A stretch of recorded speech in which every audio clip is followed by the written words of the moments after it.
Today we will be talking about normal distributions, Chapter 6. Our objectives are identify distributions as symmetric or skewed, identify properties of normal distributions, find the area under standard normal distribution given various z values, find properties for a normally distributed variable by transforming it into a standard normal variable, find specific data values for given percentages using the standard normal distribution, use central limit theorem to solve problems involving sample means or large samples, and use the normal approximation to compute probabilities for a binomial variable. This over here is some general information you're going to need to know before I start these problems.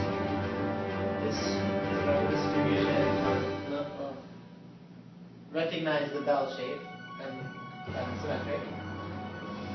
In here, this being the mean, this middle line, this first division is going to have about 68% of your data. This next one out here is about 95%, and whole distribution covers about 99.7%. Alright, so the first thing we're going to be talking about is finding the area under a standard normal distribution. It will give you a problem saying find the area under the standard normal distribution curve between z-score of 0 and a z-score of 1.89, for example. The first thing you have to do is draw your normal distribution so you can visualize what you're talking about, and then you can mark 0 and 1.89 and then shade in the fact that it wants to be between them.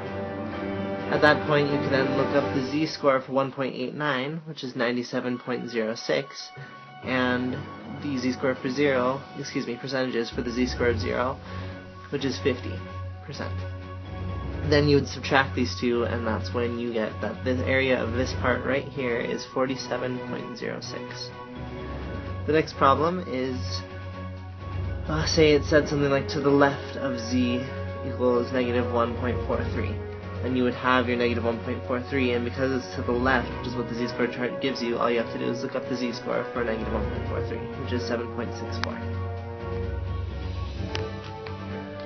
Another situation you might encounter is if it says it in a word problem format. The word problem says the average credit card debt for senior citizens 80 and over is $88,000.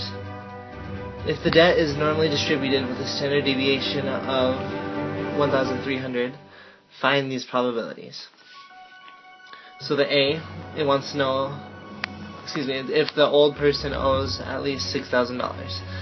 So I found my mark here for 6,000, and I found the z-score of 6,000 using the z-score formula, which is z equals the value minus mean over the standard deviation.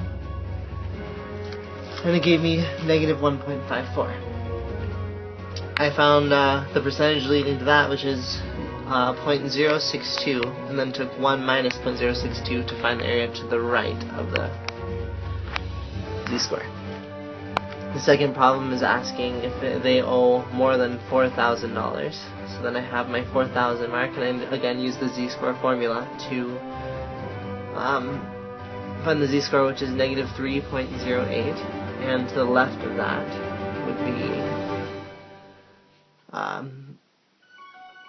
0.0010%, and then 1 minus 0.0010% gives you 99.9%.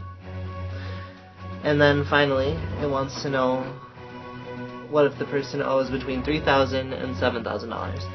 So I found my z-scores for 7,000 and 3,000, and then I subtracted, then I found the percentages, remember to the left, and then I subtracted the two percentages to get 22.05%. Thank you for watching this video. In Tiara's PowerPoint, they will go more into specific details.